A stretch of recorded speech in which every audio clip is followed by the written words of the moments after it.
నమస్కారం ఘంటారావానికి స్వాగతం. ముందుగా ప్రధాన అంశాలు. పహల్గాం ఉగ్రదాడి మృతులకు నివాళులర్పించిన అమిత్ షా. ఘాతుకానికి పాల్పడిన వారిని వదిలిపెట్టబోమని హెచ్చరిక.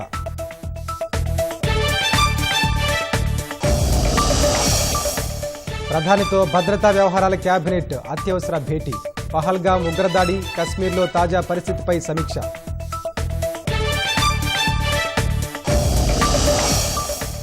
ఉగ్రదాడికి వ్యతిరేకిస్తూ దేశవ్యాప్తంగా నిరసనలు.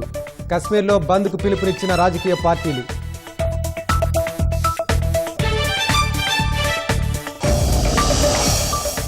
హైదరాబాద్లో కొనసాగుతున్న ఎమ్మెల్సీ పోలింగ్.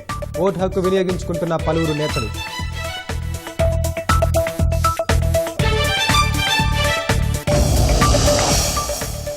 ₹1,00,000 దిగువకు దిగివచ్చిన బంగారం. 99,150 రూపాయలకు తగ్గిన పసిడి ధర.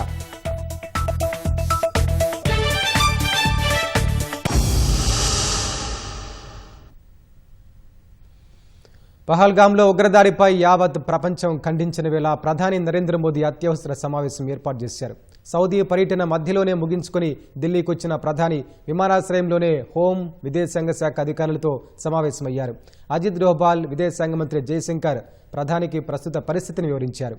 మరోవైపు పహల్గాంలో భద్రతా దళాలు కూంబింగ్ కొనసాగిస్తున్నాయి. పహల్గాం ఉగ్రదాడి ఘటన నేపథ్యంలో సౌదీ అరేబియా పర్యటన రద్దు చేసుకుని ఢిల్లీ తిరిగి వచ్చిన ప్రధాని మోదీ విమానాశ్రయంలోనే అత్యవసర సమావేశం ఏర్పాటు చేశారు. జాతీయ భద్రతా సలహాదారు అజిత్ డోభాల్, విదేశాంగ మంత్రి జయశంకర్ ప్రధానితో భేటీ అయ్యారు. జమ్మూ కాశ్మీర్లో ముఖ్యంగా పహల్గాంలో ప్రస్తుత పరిస్థితిని ప్రధానికి వివరించారు.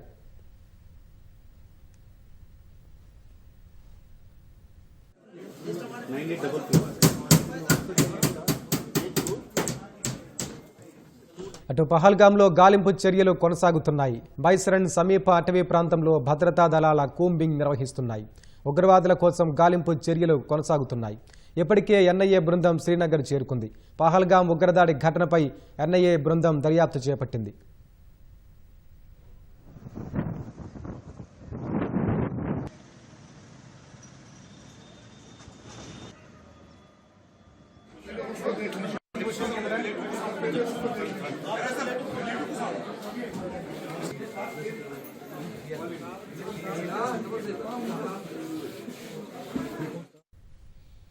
ఉగ్రదాడిలో మరణించిన వారిని గుర్తించిన భద్రతా దళాలు మృతదేహాలను స్వస్థలాలకు పంపించే ఏర్పాట్లు చేస్తున్నాయి.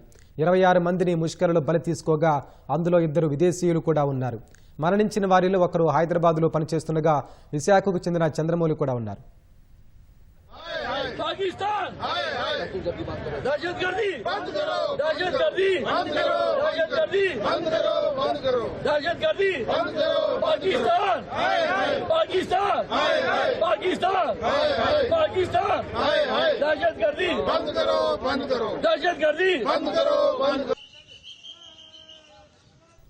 పహల్గాంలో ఉగ్రవాద దాడితో కశ్మీర్ లోయ ఉలిక్కిపడింది.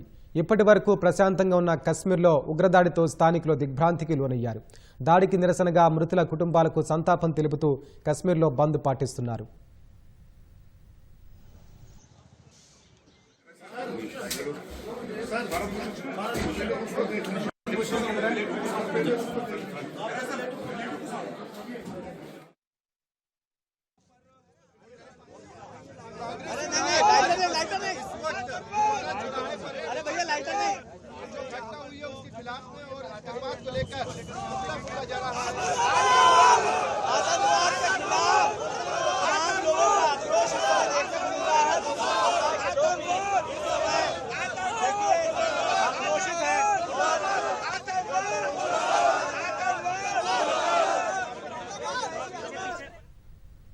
మరోవైపు జమ్మూ కాశ్మీర్లోని వివిధ ప్రాంతాల్లో భద్రత కట్టుదిట్టం చేశారు. శ్రీనగర్, దోడా, కాట్రా, జమ్మూ సహా పలు పర్యాటక, ఆధ్యాత్మిక ప్రాంతాల్లో భద్రతా దళాలు పహారా కాస్తున్నాయి. ఎలాంటి అవాంఛనీయ ఘటనలు జరగకుండా బందోబస్తు ఏర్పాటు చేశారు. ఉగ్రదాడిలో దిగ్భ్రాంతికి గురైన పర్యాటకులు కాశ్మీర్లోని వివిధ ప్రాంతాల నుంచి శ్రీనగర్ చేరుకుని వారి స్వస్థలాలకు బయలుదేరుతున్నారు.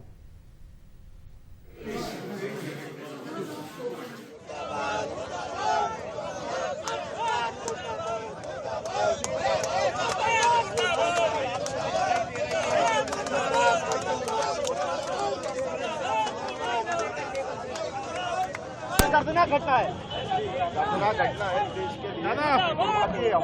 क्या कहेंगे? पुतला दहन किया है, पुतला दहन करा है उनका, उन्होंने घटना ऐसी करी है कि उनका पुतला दहन होना चाहिए। हाँ, कड़ा विरोध है उनका। భారత్లో పర్యటిస్తున్న అమెరికా ఉపాధ్యక్షుడు జేడీ వాన్స్ ప్రపంచ ప్రఖ్యాత తాజ్మహల్ సందర్శన సందర్భంగా ఆగ్రాలోనూ అత్యంత కట్టుదిట్టమైన భద్రత ఏర్పాటు చేశారు.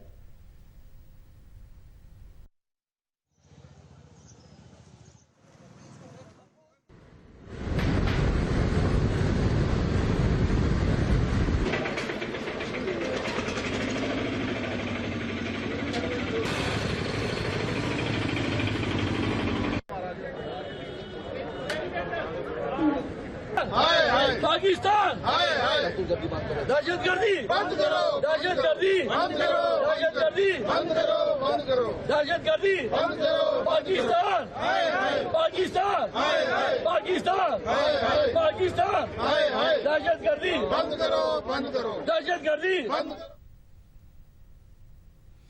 జమ్మూ కశ్మీర్లోని పహల్గామ్లో ఉగ్రదాడిలో ప్రాణాలు కోల్పోయిన వారికి కేంద్ర హోంమంత్రి అమిత్ షా నివాళులర్పించారు.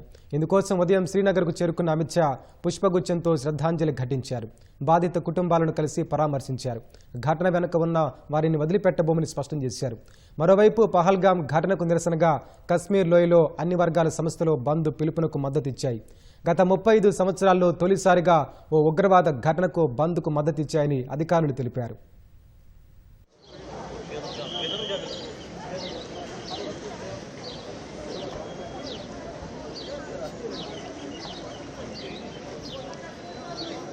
पीछे सर का पीछे वो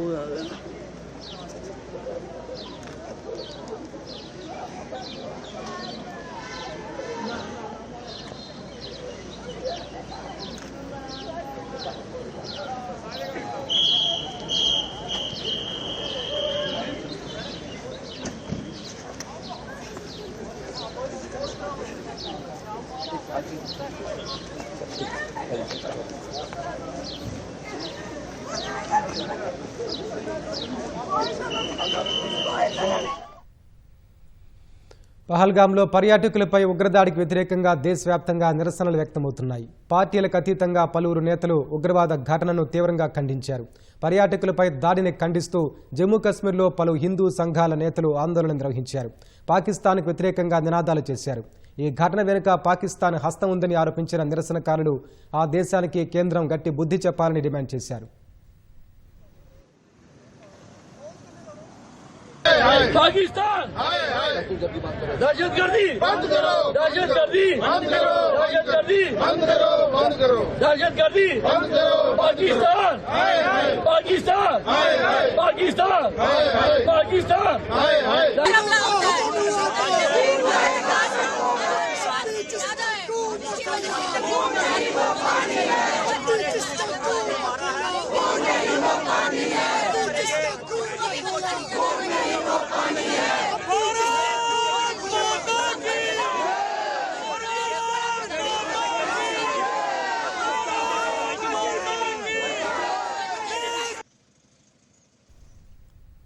పహల్గామ్ ముష్కర దాడి కారకుల్ని అంతర్జాతీయ క్రిమినల్ కోర్టులో విచారించాలని రాజ్యసభ సభ్యుడు కపిల్ సిబల్ డిమాండ్ చేశారు.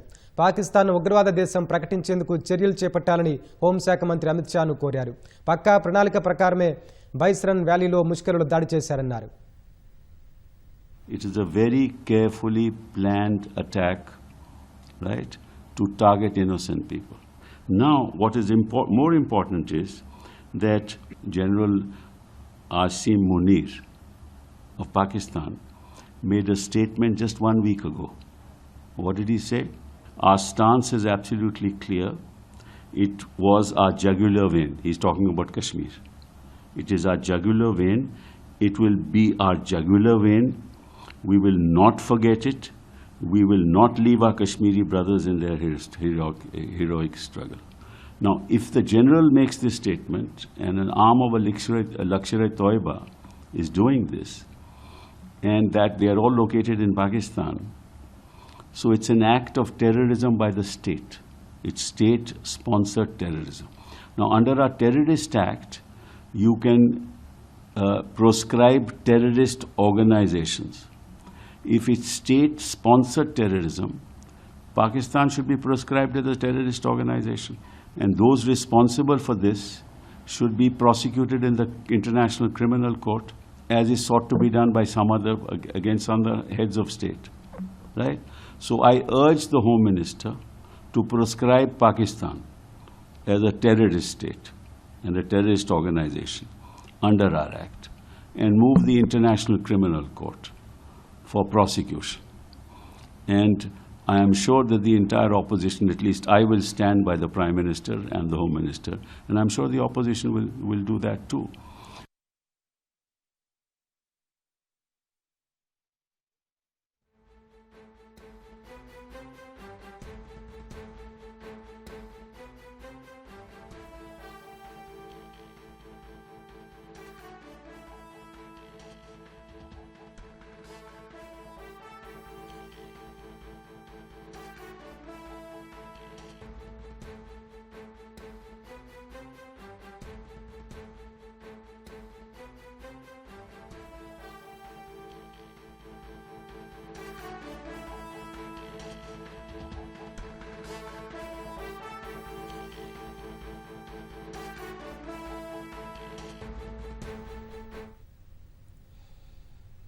ఉగ్రదాడిలో విశాఖకు చెందిన చంద్రమౌళి మృతి చెందడంతో బంధువులు దుఃఖంలో ఉన్నారు. విశాఖలోని ఆయన ఇంటి వద్ద పరిస్థితిని మా ప్రతినిధి ఆదిత్య పవన్ అక్కడి నుంచి ప్రత్యక్ష ప్రసారం అందిస్తారు.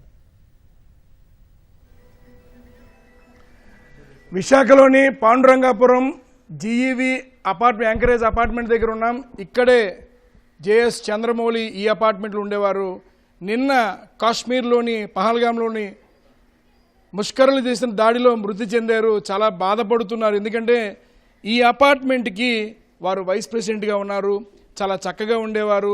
కూడా ఉండేటువంటి సహచరులతోటి ఇక్కడ ఉన్నటువంటి నివాసిస్తున్న వారందరితో కూడా జేఎస్ చంద్రమౌళి చాలా చక్కగా ఉండేవారని చెప్తున్నారు. వెళ్ళేటప్పుడు కూడా వాచ్మెన్కి అనేక జాగ్రత్తలు చెప్పారు. మొక్కల విషయంలో జాగ్రత్తగా ఉండమని అనేక జాగ్రత్తలు చెప్పి మరీ వారు ఇక్కడి నుంచి బయలుదేరారు. కాశ్మీర్కి వెళ్ళడం నేను టీవీలో వార్త చూసిన తర్వాత, ఈ ఉదయం వార్త చూసిన తర్వాత చాలా బాధపడుతున్నారు. ప్రస్తుతం మనతోటి రవికుమార్ గారు ఉన్నారు, ఈ అపార్ట్మెంట్ కార్యదర్శి వారు. వారికి చంద్రమౌళి గారికి చాలా చక్కటి సత్సంబంధాలు ఉన్నాయి. వారితో మాట్లాడదాం. ఏమంటారు ఈ వార్త చూసిన తర్వాత ఏమనిపించింది? చాలా షాకింగ్ న్యూస్ అండి. Actually we didn't believe in the first instance, but when that 10 TV people have shown that photo we have identified, and from department reliable news అన్న తర్వాత నమ్మాల్సిన పరిస్థితి వచ్చిందండి. చాలా దిగ్భ్రాంతి కలిగించింది. చాలా విషాదకరమైన విషయం. ఎలా ఉండేవారు చంద్రమౌళి? చాలా ఫ్రెండ్లీగా సోషబుల్గా ఉండేవాళ్ళు అండి. అపార్ట్మెంట్ మీటింగ్స్ అవి జరిగినప్పుడు కూడా అపార్ట్మెంట్ ఇష్యూస్ ఏమన్నా ఉంటే చాలా కీన్ ఇంట్రెస్ట్ తీసుకునేవాళ్ళు. ఆయన వైస్ ప్రెసిడెంట్గా ఎలక్ట్ అయ్యారు. నేను సెక్రటరీగా ఉన్నాను. ఆయన రిటైర్డ్ స్టేట్ బ్యాంక్ మేనేజరు. ఆయన అసోసియేషన్ మీటింగ్ ఏదో పోస్ట్ కూడా ఉన్నట్టుంది ఆయనకి. ఆ పోస్ట్ మీద మార్నింగ్ 10 to 12 హెడ్ ఆఫీస్ ఎస్బీఐకి వెళ్ళి వచ్చి ఇంట్లో రెస్ట్ తీసుకునేవాళ్ళు. మార్నింగ్లోనూ ఈవినింగ్ ఎప్పుడైనా వాకింగ్లో కలిసేవాళ్ళం. చిట్ చాట్ చేసుకుని బాగానే ఉండేవాళ్ళండి. ఎప్పుడు వెళ్ళారు వీళ్ళు కాశ్మీర్? నేను అవుట్ ఆఫ్ స్టేషన్ అండి. యాక్చువల్గా నేను లాస్ట్ వీక్ విజయవాడ మా బాబాయ్ సెరమనీకి వెళ్ళి వచ్చేసరికి వాచ్మెన్ చెప్పాడు ఆయన క్యాంప్కి వెళ్ళారని. యాక్చువల్గా అంత మునుపు 15-14 ఆవిడ వాళ్ళ అమ్మాయిని మళ్ళీ యూఎస్కి వెనక్కి పంపిస్తున్నానని చెప్పారు. అంతవరకు తెలుసు. క్యాంప్కి వెళ్ళారంటే నేటివ్ ప్లేస్కి వెళ్ళారేమో, కార్ ఇక్కడ ఉంది కదా, ఫాదర్ కార్లో వెళ్ళి ఉంటారని అనుకున్నాను. ఎప్పుడు వస్తారన్నారు అంటే వారం రోజుల్లో వస్తారని అన్నాడు. ఇవాళ రేపు ఎక్స్పెక్ట్ చేస్తున్నాం. మార్నింగ్ తెల్లారేసరికి ఇది షాకింగ్ న్యూస్ అండి. అలాగే ఇక్కడ సుధాకర్ ఉన్నారు, ఈయన ఈ అపార్ట్మెంట్ వాచ్మెన్. వెళ్లే ముందు చంద్రమౌళి మాట్లాడింది వీరితోటే, చాలా జాగ్రత్తలు చెప్పారు. ఏమంటావు ఇవాళ వార్త చూసే ఏమనిపించింది? ఈరోజు చూసినట్టునే చాలా బాధగా ఉంది సార్. ఎందుకంటే సార్ చాలా మంచోళ్ళు. అపార్ట్మెంట్లో సుధాకర్ మొక్కలకు వాటర్ వేసుకో, పిల్లలు బయటకు పంపించద్దు, బిస్కెట్స్ 75 పిల్లలకు పెట్టని చెప్పేసి, సరే నేను వారం రోజులు వస్తానని చెప్పేసి సార్ వెళ్ళారు. ఇలా వస్తానని మనిషి ఇలా రాకపోయేసరికి చాలా బాధగా ఉంది. చాలా స్మూత్, చాలా మంచి వ్యక్తి సార్ అతను. కాశ్మీర్ వెళ్తుంటే తెలిసిందని మనకి తెలుసు సార్. క్యాంప్ వెళ్తామని చెప్పారు అంతవరకు. ఇప్పుడు వస్తారు సార్ అంటే వారం రోజులు పడుతుంది. అంతకుమించి మనం ఇంకేం అడగకూడదు కదా సార్. సార్ అయితే చాలా మంచివారు. ఇలా జరగడం చాలా బాధగా ఉంది. ఎలా అనిపించింది? కాశ్మీర్లో పర్యాటకుల మీద తీవ్రవాదుల దాడి జరిగింది. అందులో చంద్రమౌళి గారు మృతి చెందారు. వారిని కూడా దారుణంగా విచక్షణారహితంగా కాల్పులు జరిపిన, బతిమాలినా సరే విడిచిపెట్టకుండా కాల్పులు జరిపిన తెలిసిన తర్వాత ఎలా అనిపించింది? చాలా బాధగా ఉంది సార్. మరి ఇలాంటి పరిస్థితి వస్తుంది, ఎవరైనా చనిపోతారు కానీ ఇలా చనిపోతారు అనుకోలేదు. చాలా బాధాకరంగా ఉంది సార్. సార్ అయితే చాలా స్మూత్. రోజు వాకింగ్ కూడా వెళ్తారు. ఒక ఉదయం 6:30 నుంచి 7 వరకు కూడా ఉన్నాం. అది సార్ జరిగిన విషయం. చాలా బాధపడుతున్నారు. అలాగే వారి బంధువులు వచ్చారు. చంద్రమౌళి బంధువులు ఇక్కడ ఉన్న వారితో మాట్లాడతారు. ఏమంటారు? చాలా బాధాకర విషయం. కాశ్మీర్లో పర్యటన కోసం వెళ్ళారు, కానీ నాకు అన్నీ గారు అవుతారండి. నేను ఉదయం 7:30 అయిందండి, లేచి కూర్చున్నాను. గబుకు మా అబ్బాయి టీవీ వేసాడు సార్. టీవీ వేయగానే చూసి గబుక్కుని ఇలాగా డాడీ పెదనాన్నలాగా ఉన్నారా, పెదనాన్నలాగా ఉండడం ఏంట్రా సరిగ్గా చూడరా అన్నానండి. లేదు ఇలాగ కాశ్మీర్లో ఇలాగ ఏదో జరిగిందట అన్నానండి. గబుక్కుని మా మిస్సెస్ ఈ లోపల వచ్చాను. అదేంటది మీ మేనగాళ్ళు అలా అయినండి, మీ అన్నీ గారు అన్నాను. చూసి ఆందోళన అయిపోయి గబుక్కుని మా కులం వాళ్ళకి 2-3 ఫోన్ చేశాను సార్. నేను కిందటి నెల నేను మార్చిలో కలిశాను సార్. ఎప్పుడు నేను జోనల్ ఆఫ్ మెడిసిన్కి వెళ్తానండి. పిల్లలు బాగున్నారా, పిల్లలు జాగ్రత్త, ఆరోగ్యం కాపాడుకో. కానీ అతను చాలా హెల్ప్ లైన్ సార్, ఎవరికైనా ఉపకారం వస్తాడు, నవ్వుతూ సరదాగా ఉంటారు. అతను ఎప్పుడు కూడా అభిమానం పరిగెడుతుంది సార్ అతనిలోని. అది ఎలా అనిపించింది? బాధాకరమైన విషయం. ఘోరంగా నన్ను చంపొద్దు పరిగెడుతుంటే చూసి నేను చాలా షాక్ అయ్యాను సార్. నాకు బీపీ షుగర్ ఉంది, నాకు స్ట్రోక్ ఒకటి ఉందండి. మా మిస్సెస్ అలా కూర్చుని పెట్టి మీరు కంగారు అవ్వకండి అనేసి నాకు కూర్చుని పెట్టేసి నాకు నీళ్ళు ఇచ్చారండి. అలాగా ఆ గాబర మీద మా మిస్సెస్ని ఇంట్లో ఉంచి మా అబ్బాయిని తీసుకొచ్చి ఇక్కడికి వచ్చానండి. ఇక్కడ మధురవాడ, బొబ్బిలి, పార్వతపురం, ఇక టౌన్, తుని. స్వస్థలం ఇక్కడ ఏ ఊరు? చంద్రమౌళి గారిది స్వస్థలంగా శ్రీకాకుళం అండి. ఉద్యోగ రీతిగా ఇక్కడ సెటిల్ అయిపోయారు సార్, ఉద్యోగపరంగా. మారి సొంత ఊరు పార్వతపురం అండి. అదండి.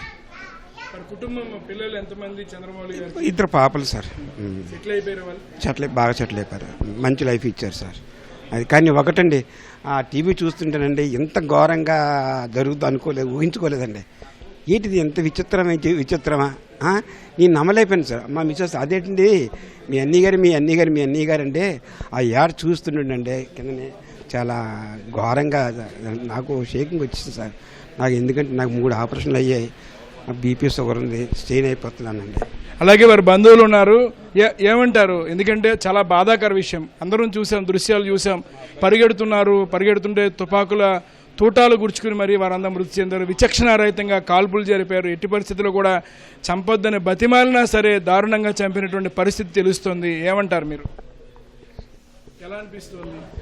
ఇది చాలా బాధపడాల్సిన విషయం అండి. వద్దు అన్నా వాళ్ళు మాటలు వినకుండా ఇలాగ చేశారండి. చాలా బాధాకరపడాల్సిన విషయం అండి ఇది. అతను మా పెదనాన్న వరుస అవుతారండి. నాకు చాలా మంచి వ్యక్తి, నాకు చాలా మంచి వ్యక్తి అండి. మా కుటుంబానికి కనుక మా బంధువులందరికీ చాలా హెల్ప్ఫుల్గా ఉంటారండి. అతను అందరు మంచి కోరే వ్యక్తి అండి. అతను చాలా బాధపడుతున్నారు. ఎందుకంటే ప్రాంతానికి వెళ్ళారు, పర్యటన చేయడానికి వెళ్ళినటువంటి వ్యక్తిని ఈ రకంగా విచక్షణారహితంగా తీవ్రవాదులు మట్టుబెట్టడాన్ని చూసి చెలించిపోతున్నారు, తీవ్ర ఆవేదన వ్యక్తం చేస్తున్నారు, జరిగిన సంఘటనని తలుచుకుని బాధపడుతున్నారు. ఇప్పుడే చంద్రమౌళి కుటుంబ సభ్యులంతా కూడా ఈ అపార్ట్మెంట్కి వస్తున్నారు. అలాగే అపార్ట్మెంట్లో చుట్టుపక్కల ఉన్నటువంటి సహచరులు కూడా ఈ అపార్ట్మెంట్ చేరుకుని చాలా బాధను వ్యక్తం చేస్తున్నారు. జరిగినటువంటి ఘటనని ఖండిస్తున్నారు. వేడుకున్నా సరే, బతిమాలినా సరే ఎక్కడా కూడా విచక్షణారహితంగా కాల్పులు జరపనది చాలా బాధాకరమైన అంశం. అందులోనూ ఇక్కడున్న జేఎస్ చంద్రమౌళి కూడా చాలా మంచి వ్యక్తిత్వం ఉన్న వ్యక్తి, అందరికీ చాలా సహకారం చేశారని ఇక్కడున్న సహచరులు చెప్తున్నారు, బంధువులు చెప్తున్నారు. చాలా బాధపడుతున్నారు. అలాగే విశాఖపట్నంలో ఈ ప్రాంతంలో పాండురంగాపురం ప్రాంతంలో వాసులందరూ కూడా చాలామంది ఆవేదన వ్యక్తం చేస్తున్నారు. కెమెరా పర్సన్ ఏ శ్రీనివాస్తో ఆదిత్య పవన్, విశాఖపట్నం. పహల్గాంలో పర్యాటకులపై దాడి చేసిన ఉగ్రదాడిలో పాల్గొన్న 2 ఉగ్రవాదుల స్కెచ్లను భద్రతా సంస్థలు విడుదల చేశాయి. ఉగ్రవాదులను హతమార్చేందుకు, ఆ భయంకర దాడి వెనుకున్న క్రూరమైన ప్రణాళికను వెలికితీసేందుకు భద్రతా సంస్థలు అన్ని విధాలుగా ప్రయత్నిస్తున్నాయి. పాకిస్తాన్కు చెందిన లష్కరే తోయిబా అనుబంధ సంస్థ రెసిస్టెన్స్ ఫ్రంట్ ఉగ్రదాడికి బాధ్యత వహించింది. ఉగ్రవాదులను పట్టుకునేందుకు ఈ స్కెచ్లు కీలకం కానున్నాయి. జమ్మూ కాశ్మీర్లో ఉన్న స్థానికులెవరైనా ఇందులో కనిపిస్తున్న వారి ఆచూకీ తెలపాలని పోలీసులు కోరారు.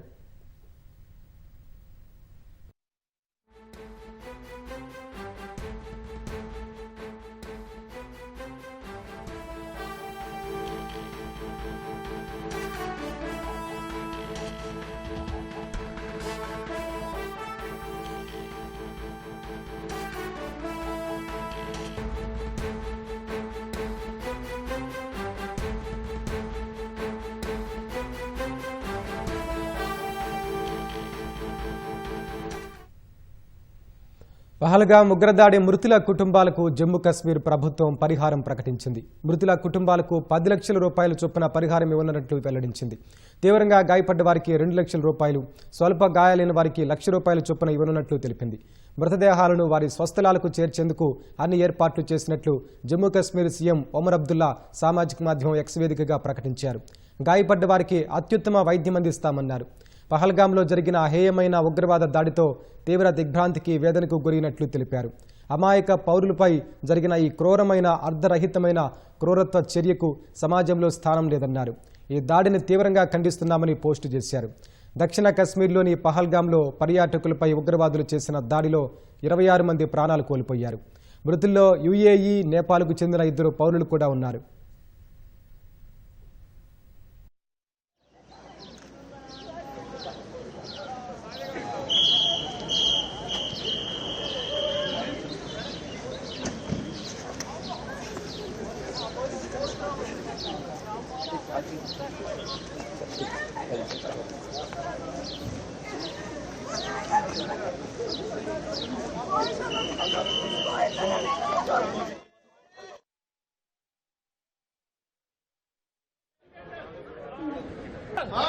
पाकिस्तान दहशतगर्दी बंद करो, दहशतगर्दी बंद करो।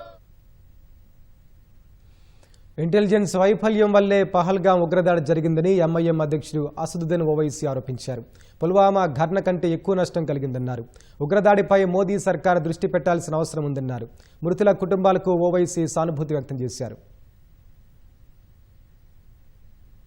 कश्मीर में टूरिज्म इंडस्ट्री को बहुत बड़ा इससे नुकसान पहुंचाने की कोशिश की जा रही है और ये टेररिस्ट जो आए हैं पड़ोसी मुल्क से, इनका एक ही मकसद है कि टेरर फैलाया जाए, मासूम लोगों की जान ली जाए और ये इनका एक तरीके से वहां से आना यहाँ पर हमारी सरजमीन पर और आकर इस इलाके को चूज करना, क्योंकि आप टेरेन आप देखेंगे पहलगाम में वो मेडोज जो है वहां पर घोड़े के ऊपर जाना पड़ता है आपको, ऐसा रोड भी नहीं है।